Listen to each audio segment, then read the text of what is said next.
గారు కలిసి నా కొడుకును ముఖ్యమంత్రి చేస్తా అని చెప్పి నాకు ఆరోగ్యం బాగలేదని చెప్పానని చెప్పి సాక్షాత్తు దేశ ప్రధానే చెప్పిండు. కానీ ఇప్పుడు హరీష్ రావు ఆలోచించుకోవాలి. కేటీఆర్ ముఖ్యమంత్రి చేస్తా అని చెప్పి కేసీఆర్ ప్రధానమంత్రి స్థాయిలో అబద్దం ఆడారు. కాబట్టి ఇప్పుడు కేటీఆర్ ముఖ్యమంత్రి చేస్తాంటే హరీష్ రావు ఉంటాడా? కానీ పార్టీ ఉంటారా పోతుందా? ఒక వికెట్ అవుట్ అయిపోయింది, బిడ్డ పోయింది, అల్లుడు రెడీ ఉన్నాడు, ఇంకొక ఆయన కనబడతాడు, మరి మధ్య చాలా కనబడతాడు ఒక ఆయన. కానీ బీఆర్ఎస్ పార్టీ ఉంటుందా పోతుందా గ్యారెంటీ లేని పరిస్థితి. కాంగ్రెస్ పార్టీ ప్రజల్లో వ్యతిరేకత ఉంది. భారతీయ జనతా పార్టీ మా రాష్ట్ర అధ్యక్షుడు రామచంద్ర గారి నేతృత్వంలో వాళ్ళు అగ్రెసివ్ గా కొట్లాడుతున్నాం. భవిష్యత్తులో ఇంకా కొట్లాడతాం. మోడీ గారి బహిరంగ సభ తర్వాత ఇంకా తెలంగాణ రాష్ట్రంలో వాతావరణం మొత్తం భారతీయ జనతా పార్టీ అనుకూలంగా మారేటువంటి పరిస్థితి కూడా ఉంది. ఏమని చేసిండే రేవంత్ రెడ్డిని ఏమన్నారు, ఆయనకు గాంధీ స్వీకరణకు సంబంధించి ఎంఆర్ ప్రాపర్టీకి సంబంధించిన ఇష్యూ ఏదో ఉంది అని చెప్పి ఇప్పుడు తిట్టింది చోలు దుబ్బిని ఆయనకు. ఇప్పుడు తిట్టింది ఎవరు? నేను ఇప్పుడు మీడియా సమావేశం పెట్టి తిట్టింది ఎవరు? నేను వాళ్ళ అయ్యని తిట్టినా, వాళ్ళ తాతని తిట్టినా. నువ్వు మనిషి అయితే, నువ్వు మనిషి పుట్టుక ఉడితే, నువ్వు నిజంగా కేసీఆర్ కొడుకు అయితే అవన్నీ బయటపెట్టు. లేకుంటే మనిషి కంటే హీనమైన బతుకోని నేను భావిస్తాను. నువ్వు మనిషి అయితే, మనిషి పుట్టుక ఊడితే, నేను డ్రగ్స్ తీసుకోకుండా మాట్లాడినా అని నువ్వు భావించుకుంటే నువ్వు వేరే ఏం చాలా చేస్తాను. నీకు 24 గంటల టైం ఇస్తున్నా, నువ్వు బయట పెట్టు. నువ్వు మనిషి పుట్టుక ఊడితే, లేకుంటే మనిషిలకు ఎవరు గ్రహించాను అయితే. జంతువు కంటే చీమ కంటే హీనంగా నీ బతుకు అని చెప్తే తెలంగాణ సమాజం చెప్తా. చీమ కంటే హీనమైన బతుకు కేసీఆర్ కొడుకుది. వేస్ట్ ఫెలో, అన్ని ఫాల్తు రాజకీయాలు చేస్తాడు, ఫాల్తు కామెంట్ చేస్తాడు. నువ్వు మనిషివి, నీదో బతుకు. తెల్లారు లేస్తే అవి పొట్టు నీ బతికేని చెప్పు. మళ్ళీ చెప్తాను, 3 తల షెట్టర్ నుంచి ఇన్ని వేల కోట్ల రూపాయలు ఎట్లా వచ్చినా చెప్పు నీకు. నాకు చలో, నా ఆస్తి పాత్రం విచారణ చెప్దాం, నీ ఆస్తి పాత్రం విచారణ చెప్దాం. నీ కుటుంబ ఆస్తుల విచారణ చెప్దాం, నా కుటుంబ ఆస్తుల విచారణ చెప్దాం. ఒక్క మచ్చ ఉండదు బండి సంజయ్ మీద, రాసిపెట్టుకో బిడ్డ. నువ్వు ఇలా సవాల్ ఇచ్చిపోయావు.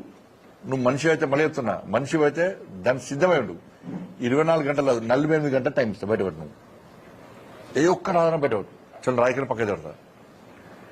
ఇది బట్టి ఏదో ఊకదంపుడు ఏదో మీద చెప్తలే. నేను మాట ఇస్తే పక్క నిలుపుకునే వ్యక్తి. నేను మాట కట్టుబడి ఉండే వ్యక్తి. నీలక ఇట్లా ఒకడు మొరిగి అటు పోయటం కాదు. నేను నువ్వు మనిషి పుట్టుక పుడితే, కేసీఆర్ కొడితే, కేసీఆర్ కొడుకు అని నువ్వు భావిస్తే, కేసీఆర్ కొడుకు అని నువ్వు భావిస్తే, ఎందుకంటే కేసీఆర్ కొంచెం గౌరవం ఉంది మాకు తెలంగాణ సమాజంలో పడ ఇంతమంత గౌరవం ఉంది. కేసీఆర్ గౌరవం ఉంది మాకు కొంచెం. కేసీఆర్ కొడుకు అయితే నువ్వు బయటపెట్టు. లేకుంటే నీ బతుకు, నీ బిడ్డ నీ బజార్కి ఇస్తా. నేను నీ సంగతి చెప్తాను. నేను మళ్ళీ నువ్వు మళ్ళీ జోలికి వచ్చినా నీ సంగతి చెప్తాను. నేను ఇట్లా వాయిపోడు కాదు. ఏం భూమి అన్నాడే? కాళేశ్వర భూమి అంటే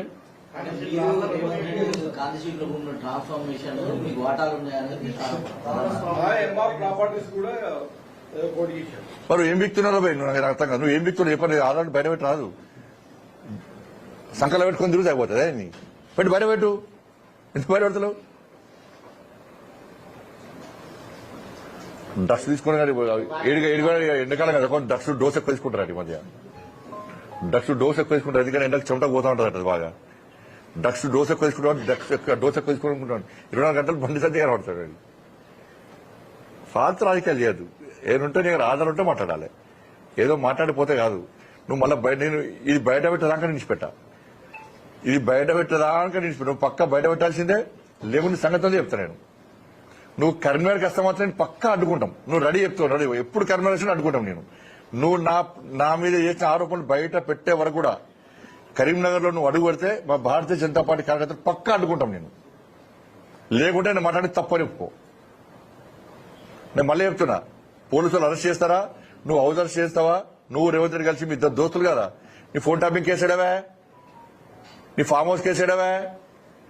ఈ ఫార్ములా కేసు ఏడవా? డ్రగ్స్ కేసు ఏడవా? కాళేశ్వరం కేసు ఏడవా?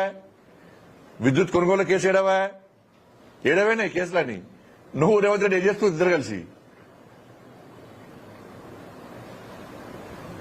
ఏ కేసులని నువ్వు రేవంత్ రెడ్డి అరెస్ట్ చేసిండు? ఏ కేసుల మీద నిష్పక్షపాతంగా విషయాలు చెప్తున్నాడు రేవంత్ రెడ్డి? మీ ఇద్దరు దోస్తాను తెలియదా? ఎందుకు నీ కుటుంబ విచారణ చెప్తాడు రేవంత్ రెడ్డి?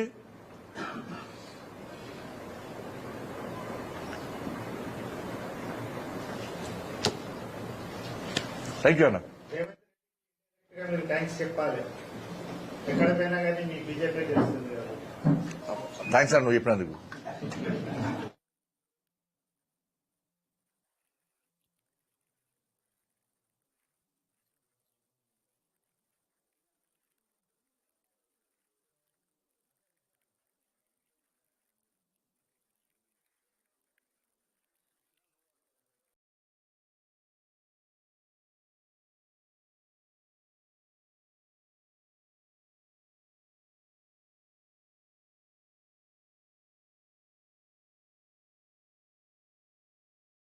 కార్యకర్తలకు ఒక నూతన ఉత్సాహాన్ని ఇచ్చింది, ఒక స్ఫూర్తినిచ్చింది, ఒక ఉత్తేజాన్ని ఉత్సాహాన్ని ఇచ్చింది.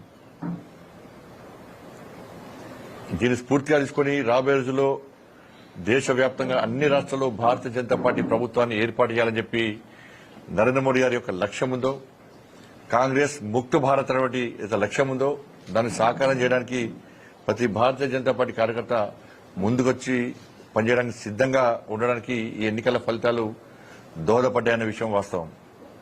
ముఖ్యంగా చూస్తే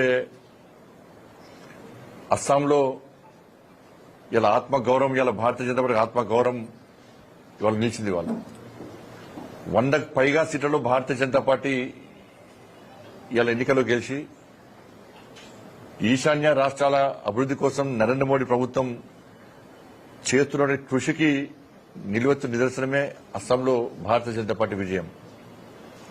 ఇలా హేమంత్ బిశ్వశర్మ వారి కుటుంబం మీద గాని వారి మీద గాని అనేక తప్పుడు ఆరోపణలు చేసి ఓటర్ల దృష్టిని ఆకర్షించే ప్రయత్నం, ఓటర్ల దృష్టిని మళ్లించే ప్రయత్నం కాంగ్రెస్ పార్టీ చేసినప్పుడు కూడా ఇలా కాంగ్రెస్ పార్టీ అడ్రస్ లేకుండా పోయింది. 100కు పైగా స్థానాల్లో ఇవాళ భారతీయ జనతా పార్టీ ఇవాళ అస్సాంలో విజయం సాధించి ఇలా తిరిగి ప్రభుత్వం ఏర్పాటు చేయడం అంటే నిజంగా చాలా గొప్ప విషయం. ఇది కాంగ్రెస్ పార్టీకి సంబంధించిన హేమీలే అక్కడ ఓడిపోయారు. 100కు పైగా స్థానాల్లో భారతీయ జనతా పార్టీ వాళ్ళ గెలవబోతుంది. వాళ్ళ పుదుచ్చేరి సంబంధించి పుదుచ్చేరి 30 సీట్లలో 21 సీట్లో ఇప్పటికే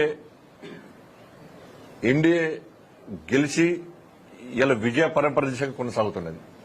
పుదుచ్చేరిలో అక్కడ కూడా ఇలా రెండోసారి అధికారంలోకి వాళ్ళు రాబోతున్నది.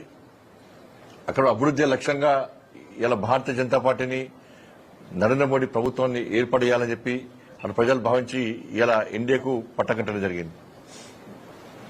ఇవాళ బెంగాల్లో, వెస్ట్ బెంగాల్లో 200 సీట్లు ఇప్పటికే 294 సీట్లకు ఇప్పటికే 200 సీట్లు